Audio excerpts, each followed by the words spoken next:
So, may nag-file ngang plunder complaint laban kay Sara Duterte because of the confidential fund issue. Ano ba talaga tong issue na to?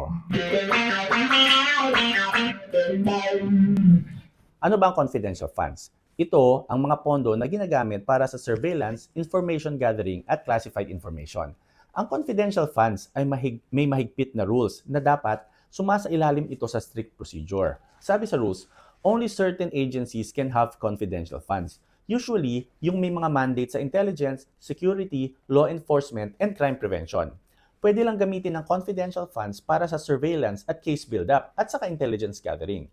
Hindi siya pwedeng gamitin para sa pasweldo, allowance, travel, food, office supplies at lalong-lalong hindi pwedeng gamitin para sa government projects.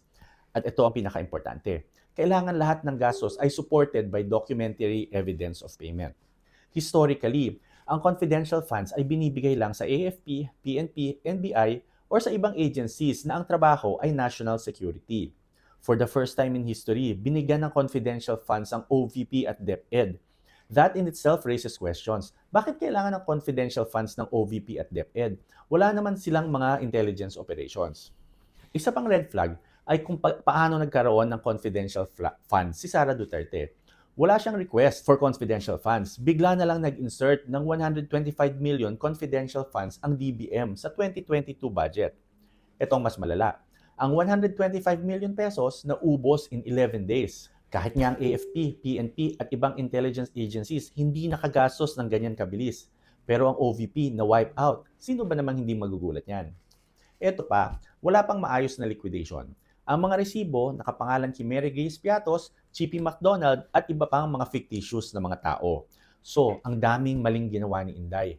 Number 1, wala siyang mandate for intel or surveillance. Hindi kasama sa trabaho ng VP or DepEd Secretary ang intel operations. Therefore, wala siyang legal basis gumastos ng confidential funds. Number 2, nabigay lang tong confidential funds through insertions. Number 3, ginastos ang 125 million pesos in 11 days. Number 4, walang proper liquidation. Ang mga resibo nakapangalan sa mga fictitious na tao.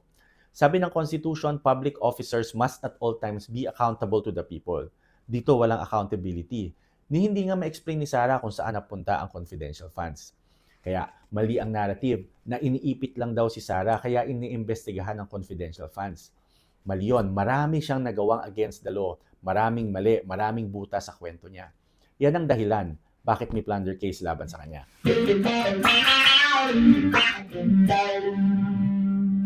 Share mo nga ito sa mga kaibigan mong hindi nakakaintindi para naman maintindihan nila ang issue.